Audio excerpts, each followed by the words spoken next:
Kebetulan juga alhamdulillah nasib baik menghampiri nempelnya sama direktur-direktur luar yang pada masanya cukup cukup terkenal lah di percaturan iklan Indonesia. Yeah. Ada salah satunya Bokrap. Jadi saya 2 tahun nempel Bokrap, jadi asalnya dia spesifik ke dia terus.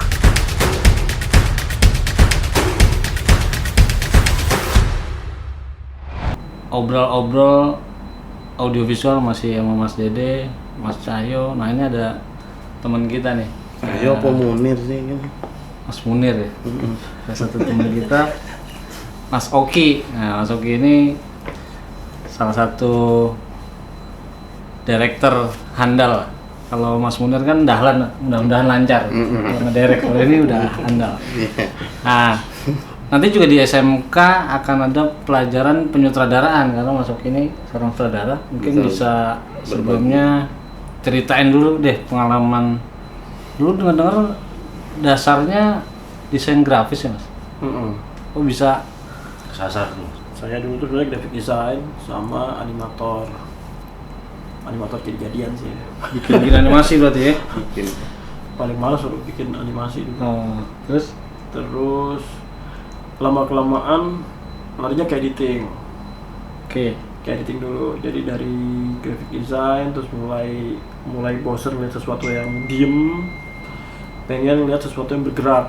Itu tahun berapa Mas? Tahun 99. 99, oke. Baru lahir Mas Munir, baru lahir. Saya sebulan sebelumnya. Oke, terus Terus waktu itu belum lahir sebenarnya, saya lagi nanya.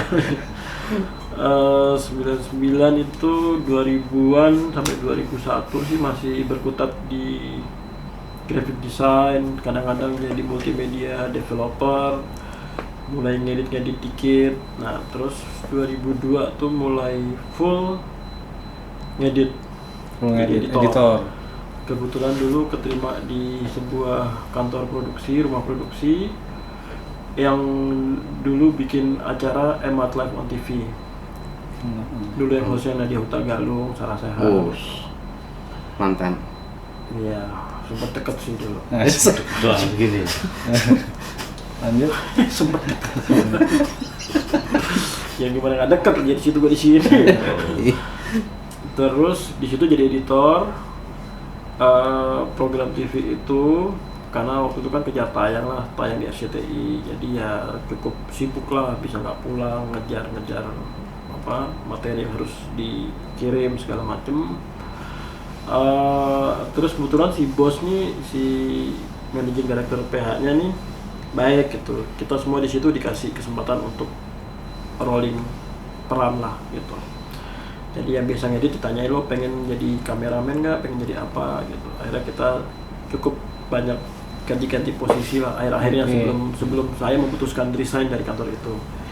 Nah terakhir sebelum resign di situ saya malah jadi program director program TV ya, PD.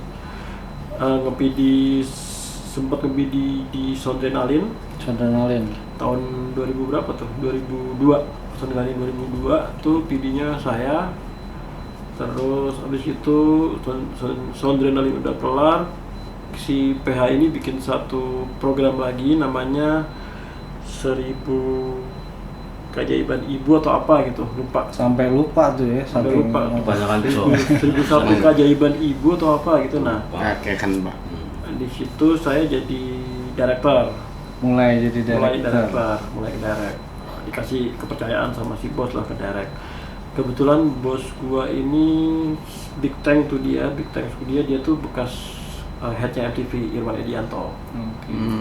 Anto MTV lah, orang tuanya Anto MTV. Jadi banyak, termasuk temannya Mas Dede ini, sahabatnya si Panji itu juga salah satu binaan dari Anto MTV gitu. Warga binaan lah ya. Warga binaan. Kita Nafi dong. kita kena proses asimilasi sih waktu itu. Asimilasi. Jadi ya alhamdulillah ketemu kantor yang oke, ketemu bos yang oke, kita jadi dapat kesempatan banyak untuk belajar. Nah udah akhirnya karena merasa belagu ya, waktu itu belagu udah bisa direct, bisa ngedit, bisa megang kamera, keluar tuh. Kebetulan karena di luar itu banyak tawaran untuk freelance bikin ada yang comedy profile lah, ada yang apa namanya, Video klip ada? video klip juga waktu itu ada juga. Terus akhirnya keluar dari PH itu dan mencoba mandiri, freelance ya. freelance. Sekaligus bikin PH kecil-kecilan. Oke. Udah berapa tahun berselang lah, kira-kira sampai 2005 ada satu kesempatan emas tuh dari teman saya kuliah dulu. Dia masuk di sebuah rumah produksi yang spesialis iklan, Khusus iklan. namanya Arte Film. PH iklan tuh, PH iklan gede, sampai sekarang masih gede sih. Kebetulan Arte Film itu banyak direkturnya dari luar, jadi direktur asing semua, lokalnya jarang. Nah, Nggak mungkin kenal ya, mukanya asing-asing gitu. direktur muka kayak gitu. Mungkin karena saya dulu bisa bahasa Inggris ya, sekarang sih nggak bisa sih. Dulu bisa. Dulu bisa ya? Dulu bisa. Segitu. Luar biasa. Akhirnya saya dimasukin ke PH itu untuk sebagai translator / garis miring Astrada. Oke. Menarik tuh. Dan saya mau banget jadi Astrada karena waktu itu saya melihat dunia iklan tuh beda banget sama yang saya biasa kerjain ya. Biasanya kontrol gitu-gitu kan, terus ngelihat iklan tuh kayaknya wow gitu.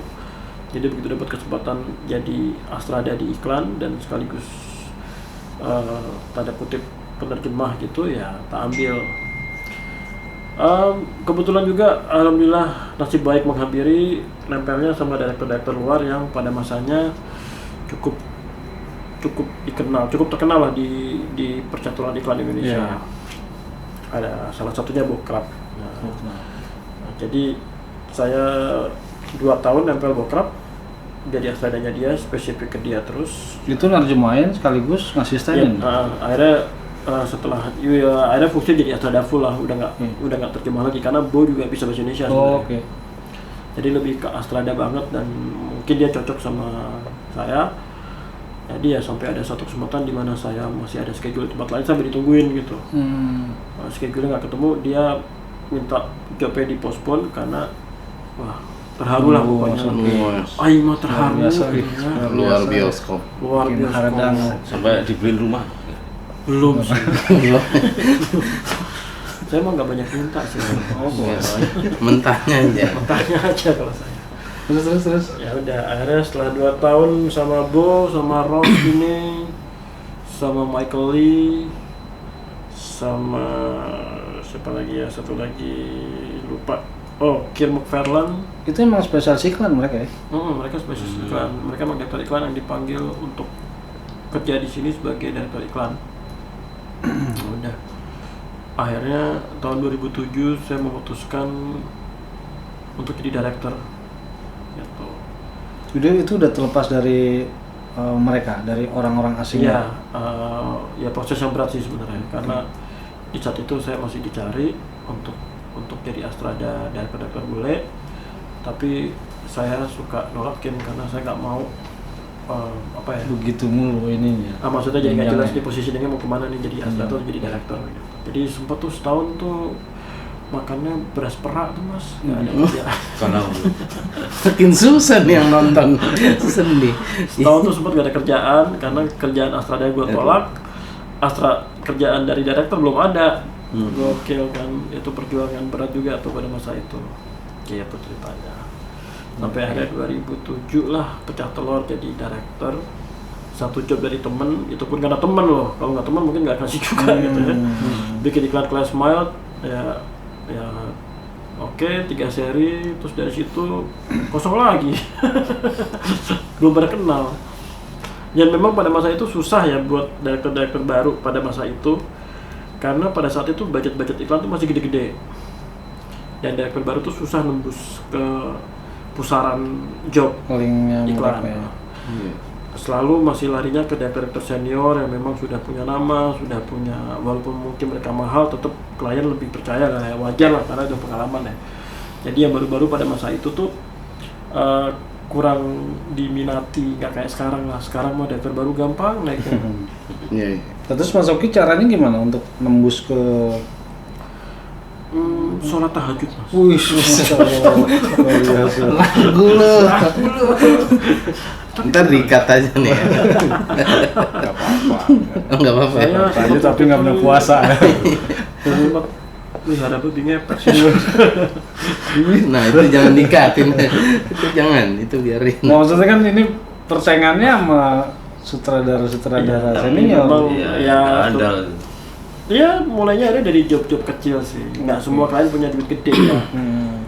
Jadi ya akhirnya kita dapat kesempatannya di job-job yang medium atau low, tapi ya kita berusaha sebaik mungkin mengerjakan lah istilahnya gitu. Jadi ya mungkin dari situ baru naik pelan-pelan.